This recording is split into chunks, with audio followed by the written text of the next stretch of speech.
those athletes you see on TV? Yeah, the ones you think aren't human? The ones that are held above anything or anyone else? The ones with such high expectations that it seems impossible for them to fail outside of their sport due to their social status? Well, about that. They do fail. And in some social occurrences, they fail so badly that it affects their whole career. Not only are most of them social failure, but they are illegal and cause outbreak and discussion worldwide.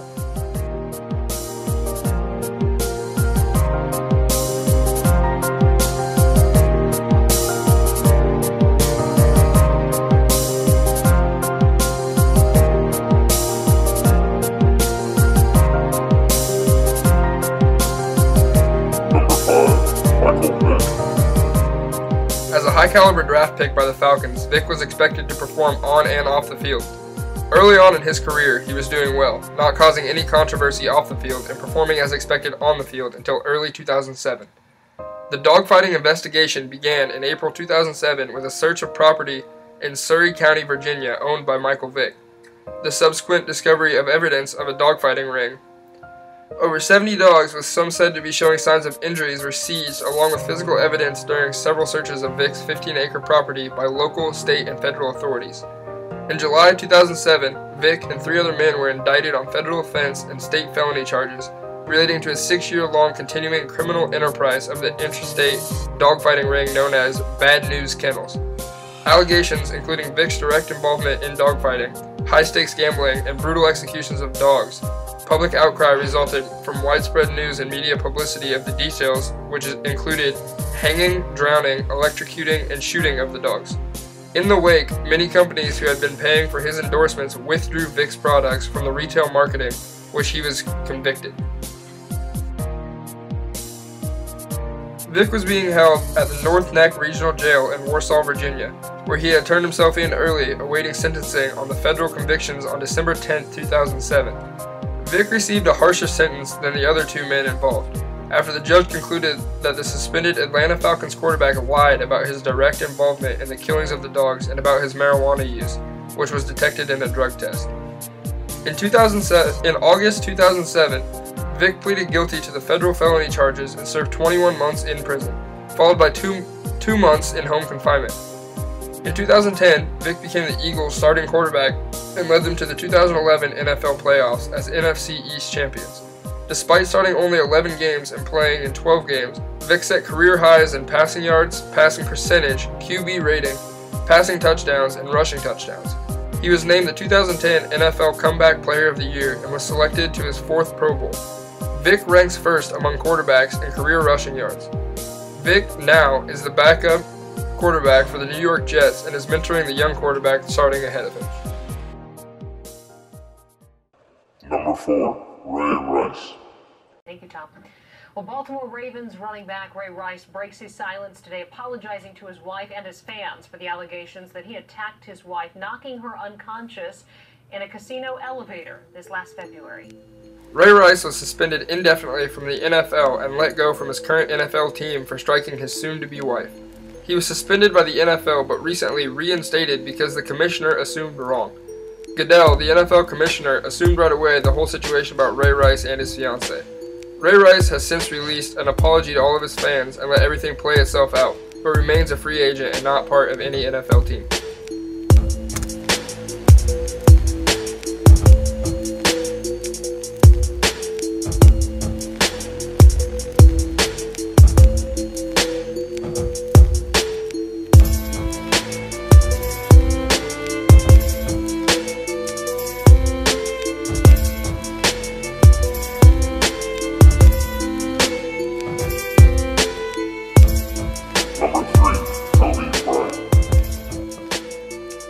The Kobe Bryant sexual assault case began in July 2003 when the news media reported that the sheriff's office in Eagle, Colorado had arrested professional basketball player Kobe Bryant in connection with an investigation of a sexual assault complaint filed by a 19-year-old hotel employee. Bryant had checked into the Lodge and Spa at Cordillera, a hotel in Edwards, Colorado, on June 30th in advance of having surgery near there on July 2nd under Dr. Richard Stedman. The woman accused Bryant of raping her in his hotel room on July 1st, the night before the surgery. Bryant admitted to the adulterous sexual encounter with this accuser but denied the assault allegation. The case was dropped after Bryant's accuser refused to testify in the case. A separate civil suit was later filed against Bryant by the woman. This was settled out of court and included Bryant's publicity apologizing to his accuser, though admitting no guilt on his part.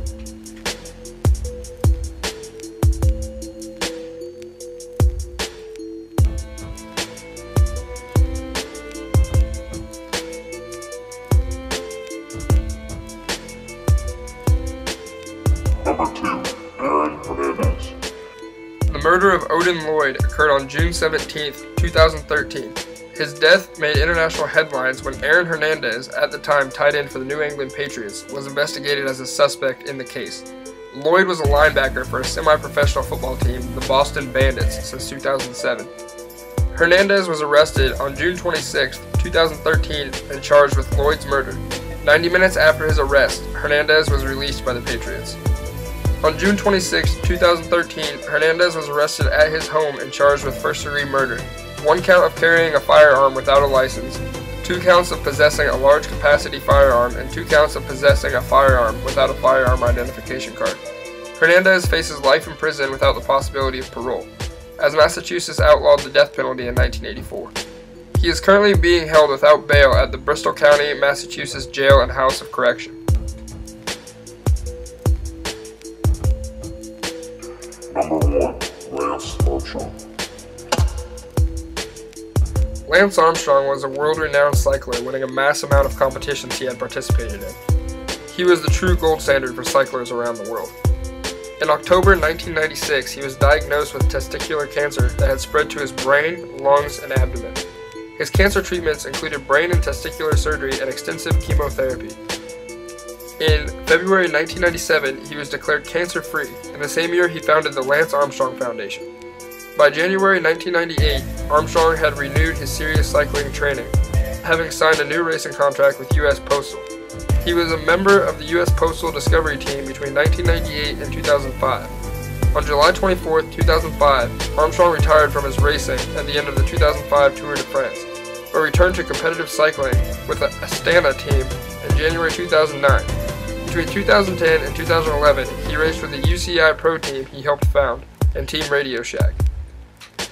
On February 16, 2011, Armstrong announced his retirement from competitive cycling. At the time, he was facing a U.S. federal investigation into doping allegations. In June 2012, the USADA charged Armstrong with having used illicit performance-enhancing drugs. On August 24, 2012, USADA announced that Armstrong had been issued a lifetime ban from competition, applicable to all sports, which followed the World Anti-Doping Agency Code. USADA also stripped Armstrong of his 7 Tour de France titles. The USADA report concluded that Armstrong engaged in the most sophisticated, professionalized, and successful doping program that the sport has ever seen. On October 22, 2012, the UCI upheld USADA's decision. It also decided that he was stripped of his wins and could not be allocated to other riders. Armstrong chose not to appeal the decision to the Court of Arbitration for Sport. Despite having denied drug use throughout his career, in January 2013, Armstrong admitted to doping in a television interview conducted by Oprah Winfrey. In September 2013, he was asked by UCI's new president, Brian Cookson, to testify completely about his doping.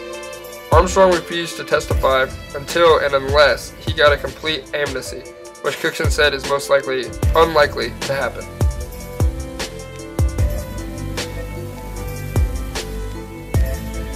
How are all of these events connected, you might ask? Well, look at all of them. Every athlete I have named failed at something outside of their sport on a national scale, and if not national, worldwide.